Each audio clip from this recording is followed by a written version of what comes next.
Les vraies voix Sud Radio, 17h-20h, Philippe David, Cécile de Ménibus. Retour des vraies voix avec Philippe Bilger, Olivier d'Artigol et Philippe Bouriaki. C'est l'heure du coup de projecteur des vraies voix, Cécile. Absolument. On va en parler bien sûr dans un instant quand j'ai retrouvé mon sujet. Et y a-t-il une poussée de l'islamisme dans les établissements scolaires ? Les vraies voix Sud Radio, le coup de projecteur des vraies voix. Le nombre d'incidents scolaires liés au port du voile ou d'une tenue islamique au collège et au lycée a fortement progressé en France. Un enseignant donc menacé de mort par l'oncle d'une de ses élèves après un cours sur les caricatures de Mahomet. Son oncle va se présenter devant le lycée et va menacer clairement cet enseignant. Nous sommes attentifs à toutes les manifestations, à tous les signalements. Il va faire référence à Samuel Paty. Nous surveillons la situation avec attention. Il menace l'enseignant en lui disant qu'il pourrait lui arriver la même chose. Bye bye les surveillants islamophobes. Et on en parle ce soir avec les VV, bien entendu. Il y a aussi à Nanterre ces élèves qui ont lancé un appel au blocus pour réclamer, entre autres, la levée de l'interdiction du port des tenues type abaya, assimilées à des vêtements religieux. Pour en parler avec nous, Bernard Ravet est avec nous. Bonsoir. Bonsoir. Bonsoir. Vous êtes co-responsable de la commission éducation de la LICRA et auteur de ce livre qui a fait beaucoup parler, Principal de collège ou imam de la République chez Kero. Philippe Bilger, justement sur ces nouveaux faits, cet enseignant menacé de mort, de décapitation, puisqu'il parle de subir le même sort que Samuel Paty, ou ce qui se passe aujourd'hui dans certains collèges. Est-ce qu'on doit être inquiet de cette situation ? Inquiet, voire même par certains côtés indigné, mais il me semble que la raison pour laquelle on pose sans arrêt cette interrogation, notamment à Sud Radio, c'est le fait que cette montée de ces apparences islamistes, de cette volonté de défendre à tout prix l'islam, même dans l'espace scolaire, vient du fait que là, il y a une force contre laquelle on ne sait pas résister. Et cette force, elle n'est pas contredite par un pouvoir qui est sûr de ses convictions, sûr de sa volonté d'agir, et en particulier, je ne suis pas un fanatique, et c'est un euphémisme du nouveau ministre de l'Éducation nationale, dont je pense qu'il est très mal à l'aise par rapport à ces problèmes. On l'a encore vu hier à l'Assemblée nationale, où quelqu'un l'a traité de communautariste, et où la présidente de l'Assemblée nationale a éprouvé le besoin de faire un rappel à l'ordre avec inscription au procès verbal, alors que ce député n'avait fait qu'énoncer une évidence. Olivier d'Artigol. Oui, c'est pas le ministre qui demande l'inscription. Non, bien sûr. Il y a deux dimensions. Une première dimension, c'est de ne pas être dans le déni et de dire que, bien évidemment, dans un certain nombre d'établissements, cette question est réelle. Et que les équipes pédagogiques, l'ensemble de la communauté éducative est donc confrontée à une très grande difficulté, à de l'entrisme, notamment par des associations, parfois par des parents d'élèves, et que tout cela est préoccupant et doit, je suis moi très très favorable à ce que dès le premier signal faible, la réponse de l'institution scolaire soit ferme et très rapide. Ça, c'est la première chose. De là à tirer une généralité sur l'ensemble des 12 millions d'élèves, des établissements, pour dire que nous sommes qu'il y a une progression exponentielle de ce problème-là, je ne sais pas. J'ai des amis enseignants que je questionne très régulièrement sur leur situation professionnelle, car ça a été la mienne d'une dizaine d'années. Et à ce stade, ceux que j'interroge me disent « Non, Olivier, on n'a pas ce type de phénomène ». Mais j'attends, il faut être attentif et vigilant. Je ne suis pas dans un discours qui vise à dire « ça n'existe pas ». Philippe Bouriaki. Moi, j'habite dans une ville où il y a une forte communauté musulmane. Personnellement, je suis de culture judéo-musulmane.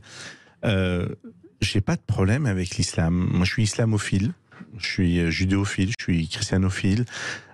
effectivement, il y a des problèmes ponctuels à certains endroits. Il y a des gens derrière qui instrumentalisent pour faire monter. Moi, je le dis souvent, les fondamentalistes et l'extrême droite, c'est les meilleurs amis du monde parce qu'ils s'alimentent les uns les autres. Lorsqu'on met ça sur la table, on va frustrer des jeunes musulmanes ou des jeunes musulmans qui vont se dire encore une fois, on nous attaque, on nous en veut et on les aide à se radicaliser. Effectivement, dire à un prof qui va travailler la même chose que Samuel Paty, il n'y a pas de discussion. C'est sanction ferme, immédiate. Mais immédiate. On ne peut pas, dans notre République, qui prône la laïcité, pouvoir imposer une vision qui peut nous déranger. Je serai prof, je les montrerai pas les caricatures, pas par peur, par respect de mes élèves pour ne pas les heurter. Moi, quand j'ai entendu ce film, La dernière tentation du Christ, ça m'a gêné alors que je suis pas chrétien. Parce que ça m'a gêné pour mes amis chrétiens qu'on blessait. Alors, on a le droit de ne pas les voir, les films. Sauf que quand vous êtes à l'école, si c'est dans le manuel scolaire, vous ne pouvez pas ne pas les voir. Donc ça peut heurter des gens, et je n'aime pas, moi, ce qui heurte les gens. Mais une chose est claire, c'est qu'on ne nous imposera pas un idéalisme fondamentaliste où, dans le reste du monde aujourd'hui, les gens se lèvent et se battent pour ne plus porter leur voile en Iran, pour ne plus subir la loi des talibans, et par conséquent, celles et ceux qui n'ont pas compris ce message, ils font du tort à l'ensemble de la communauté musulmane. Et moi, j'ai un appel à l'ensemble de la communauté musulmane: dès que vous voyez le moindre signe de personnes qui peuvent vous porter atteinte, de le signaler, et il faut qu'on le traite tous ensemble, mais rapidement, et tous ensemble, sans exclure les musulmans et les musulmanes. Bernard Ravet.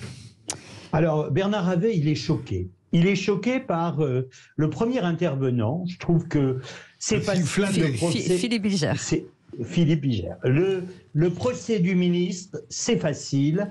Je veux dire, quand on est à la fois l'auteur d'un bouquin et le témoin d'une montée de l'islamisme pendant des années à bas bruit, c'est trop facile de dire oui, le ministre, c'est à cause du ministre. Je pense que on est en train de se planter en disant ça.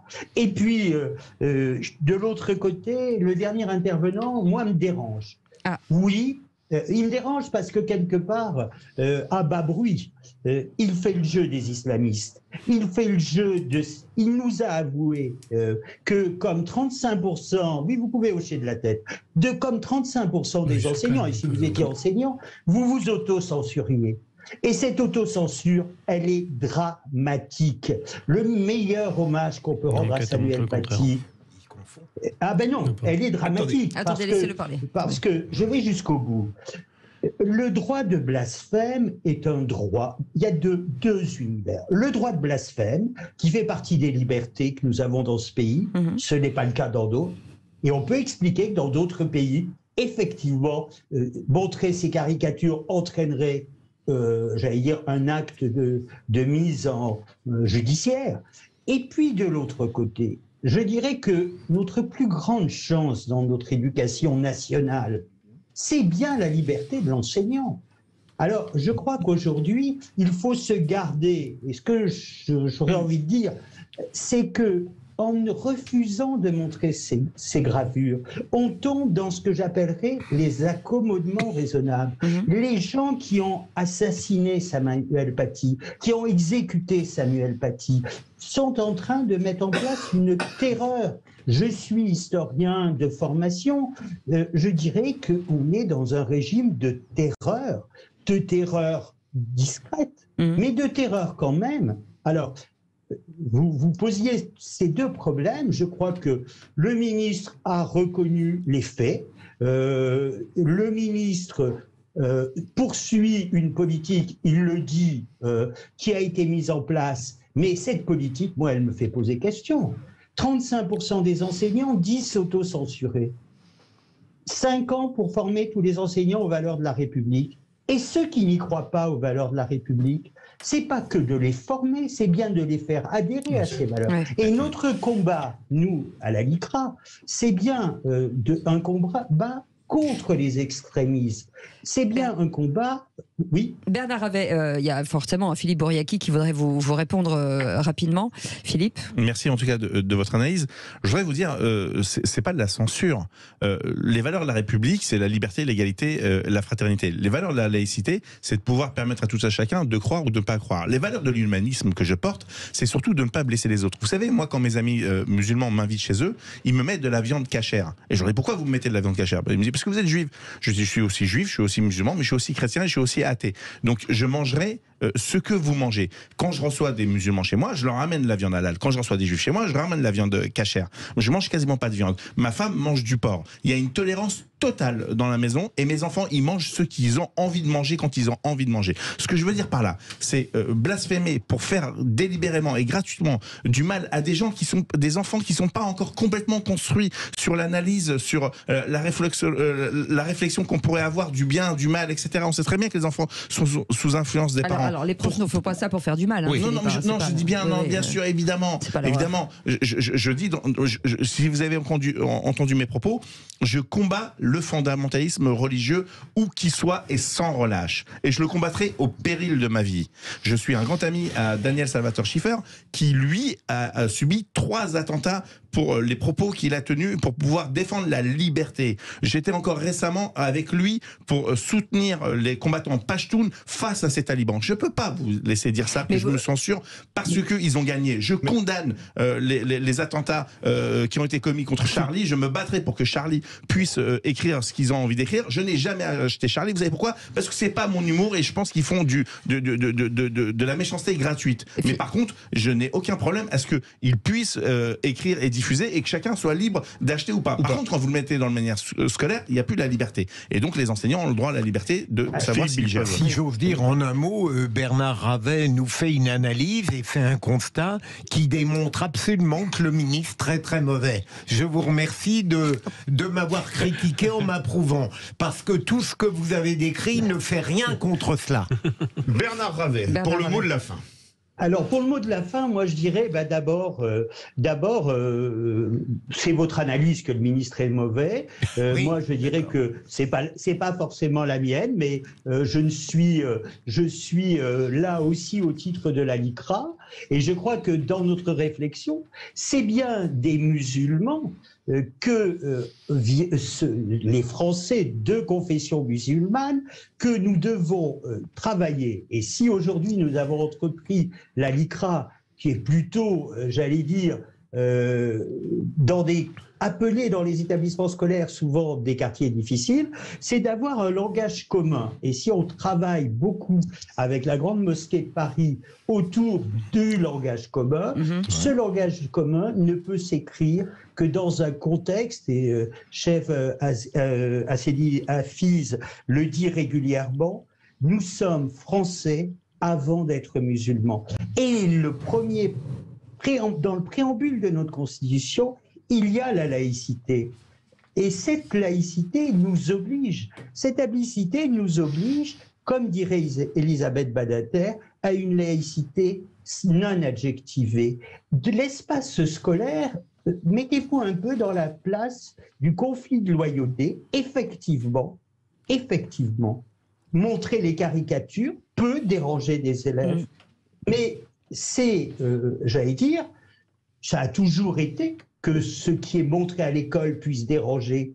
Au nom de ne pas heurter les élèves, n'irions-nous plus voir le tableau de la naissance du monde de Botticelli, sous prétexte qu'il ne faut pas montrer un corps nu? Je crois qu'à un moment, nous ne devons pas tomber dans ce piège-là. Nous devons être droits dans nos bottes, comme disait Jean-Michel Blanquer.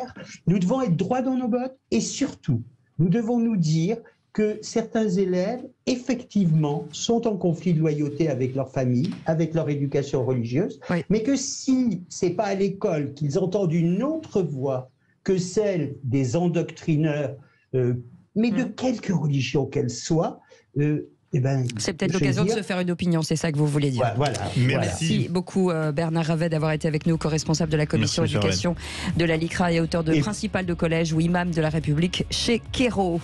Et puis on va faire 4 heureux. Faire 4 heureux, absolument. Et on va faire 4 heureux avec Alexandre qui nous appelle d'Agen. Bonsoir Alexandre. Comment ça va, Alexandre? Ça va. Vous nous appelez Merci. pourquoi? Qu'est-ce qui se passe? Pour le jeu. Quel jeu? Je sais pas, je suis pas au courant.